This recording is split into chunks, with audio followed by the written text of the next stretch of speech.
Welcome to the Key Chapters of the Bible podcast. This is a daily podcast that's going through the key chapters of God's Word.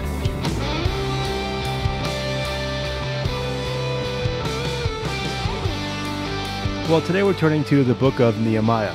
Like our podcast from Ezra chapter 9 and 10, this podcast is going to be a combination of Nehemiah's chapters 1 and 2, and we're even going to go a little bit into chapters 4 and 6 as we read about Nehemiah rebuilding the walls. This is a great book. I hope you've read it before. If not, I encourage you to kind of look into it more than what we're going to give a chance to. We're going to look at these two chapters today. And then one of my favorite chapters of the entire Bible is Nehemiah chapter 8. We'll look at that in a couple days from now. Let's go to the background of the book of Nehemiah. The book of Nehemiah takes place starting around 445 BC. This would be the 20th year of the reign of the Persian king Artaxerxes. And although the focus of this book is kind of on rebuilding the walls of Jerusalem, that's how people normally understand this book, the backdrop of this book is continuing to unfold the drama of the nations. You'll remember that Assyria rose to power about 300 years earlier and defeated the northern kingdom in 722 BC. Later on, Babylon rose to power and defeated Assyria and eventually defeated the southern kingdom in 586 BC. Then Persia rose to power and defeated Babylon in 539 BC. And then the return of the exiles begins in 538 BC. The first Persian emperor was named Cyrus. Then came an emperor not named in the Bible named Cambyses, then Darius, then Xerxes, who was married to Queen Esther, and then Artaxerxes, who is mentioned here in Nehemiah. Now, Artaxerxes was generous with Ezra in the book of Ezra when Ezra returned, and Artaxerxes gave him all kinds of financial backing for the temple. And we're going to see here that the Artaxerxes then blesses the Jews with rebuilding the walls. And so one of the key principles of both the books of Ezra and Nehemiah is that God could and would work in the Gentiles to allow his plan to unfold. Well, let's see the unfolding of God's plan here in the book of Nehemiah and how God works in this whole situation to accomplish his will. Going into Nehemiah chapter 1, verse 1 opens with this first-person account of Nehemiah. Now, Nehemiah probably wrote this book around 425 BC, about 20 years after these events actually occurred. In verse 1, he's a servant of King Artaxerxes. He's in the capital city of Susa. And just this statement alone shows how entrenched he is in the Persian system because he doesn't bother to tell us where Susa is. In case you're wondering, Susa is in modern-day Iran, about 150 miles north of the Persian Gulf. It's now called Shush, and it still has the tomb of Daniel there. So Nehemiah is in Susa, serving the king as a cupbearer that we're going to find out is a cupbearer in verse 11.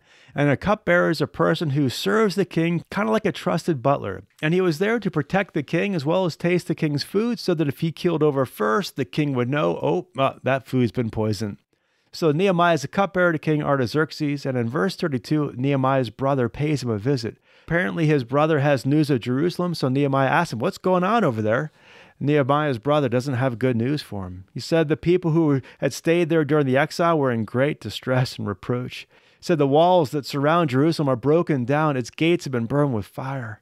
Now, a city without walls would be extremely vulnerable to the surrounding dangers and the other nations and other people. And Nehemiah is just stunned to think that the place so important in the plan of God would be in such despair. So this hits Nehemiah like a ton of bricks. He flops down, he starts to weep, and he weeps for several days, and he fasts and prays to God. And he tells the content of his prayer starting in verse 5. He starts out praying to God and praising God for his covenant faithfulness. He just recognized that God is a God of loving kindness to his people who keep his commandments. But then he confesses he and Israel were in fact guilty of breaking God's commandments. He says, we have sinned against you. And he says, I and my father's house have sinned. He says, we have acted very corruptly against you. So he does not come to God with any sense of deserving God's grace, but just coming to God knowing he is a God of mercy. And so Nehemiah asked the Lord to remember his covenant with Moses, that not only would he bring judgment upon them if they sinned, but if they repented and returned to him, he also promised to draw them back to the place where he chose them to be. And so Nehemiah's prayer here is essentially asking the Lord to restore the people back to the land. Well, that closes out chapter 1. Now let's go to chapter 2. Chapter 2 opens with Nehemiah in the presence of the king Artaxerxes. Remember, he's the cupbearer for the king. Now Nehemiah is sad, and so the king says, why are you so sad? And Nehemiah has the boldness here in verse 3 to say, let the king live forever. Why should my face not be sad when this city, the place of my father's tombs, lies desolate and its gates to be consumed by fire? Now, these words are a pretty big deal. If you think about really who is talking here, Nehemiah is an exiled Jew. His people were defeated by the Babylonians. They're essentially still being defeated by the Persians. And this is a bit like Nehemiah saying to the king, hey, why wouldn't I be so sad when your people are so rotten to my people? Well, amazingly, King Artaxerxes shows favor to Nehemiah and says, well, what's your request? And I love what Nehemiah says in verse 4. He says, so I prayed to the God of heaven. It's one of those quick popcorn prayers where Nehemiah only has a moment to ask for God's help, but he does because he just knows that this is only going to work if God is helping him. And here we see that God does even answer these popcorn prayers because he does bless this whole situation. And so Nehemiah asked the king for permission to go back to Jerusalem and rebuild it. They work out the details, and King Artaxerxes not only grants his request, but he even gives him a letter to procure the supplies. And all of this Nehemiah attributes to the Lord, saying at the end of verse 8, the good hand of my God was upon me. And so God's hand was on Nehemiah, and he arrives in Jerusalem in verse 11. He goes around and he inspects the city at night. He goes and just checks out the city walls and their condition. And then in verse 17, he gathers the people together and explains their situation. In verse 18, he explains how God's hand was upon him and blessed his work. And clearly this is a situation the Lord wanted him to do. And most everyone seems to be pretty supportive, except for a guy named Sanballat who mocks him. Now Nehemiah answers Sanballat saying, the God of heaven will give us success. Therefore we are his servants and will arise and build. But you have no portion, right, or memorial in Jerusalem. Well, Nehemiah was right. God would give him success. And so Nehemiah then commences to lead the people in rebuilding the walls. If we were to read chapters 3 and 4 and 5 and 6, we'd find out that Nehemiah assigned families to sections to work on. He oversaw their work. And they're all this time going to be facing opposition from Sanballat and Tobias and others. Sanballat and Tobias ridiculed them and their strength and their wisdom and their trust in God, saying that this wall was so fragile a fox could crumble it. And all of this, Nehemiah pressed forward, leading the people.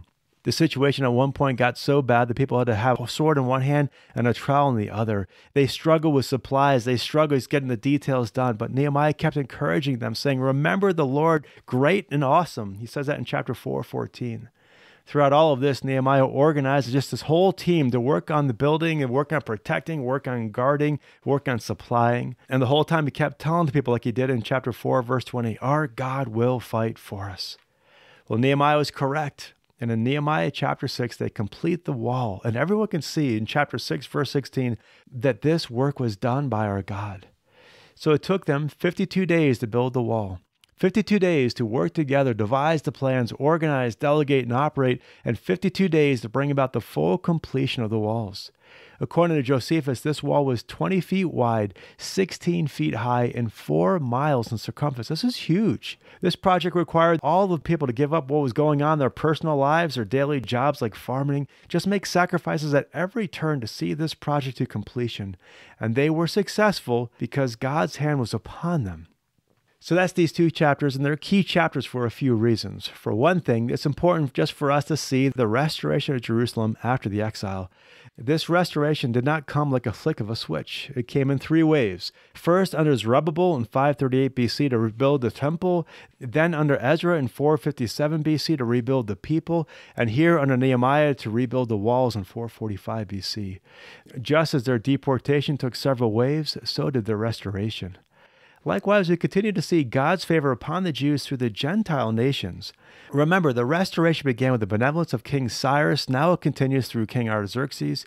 Amazingly, these Gentile rulers were more obedient to God's plans than Israel's own kings. We're seeing here the truth behind Proverbs 21, verse 1, which says, the king's heart is like channels of water in the hand of the Lord. He turns it wherever he wishes.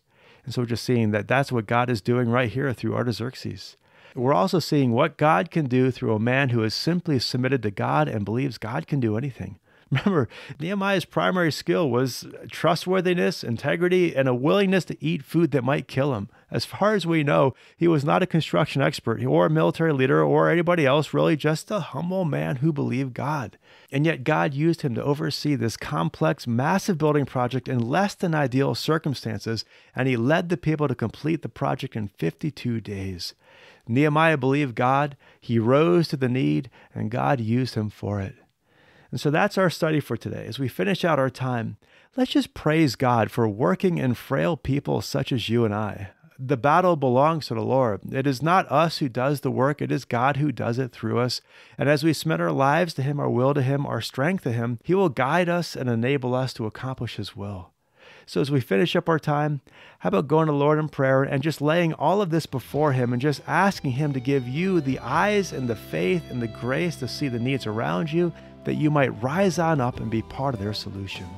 That's a great prayer, just to submit ourselves before the Lord, to be available to Him, whatever He would call us to do, however big the project might be. Well, we'll wrap things up there. Hope you have a great rest of your day. Thanks again for listening. I hope to catch up with you tomorrow. Thanks, and God bless.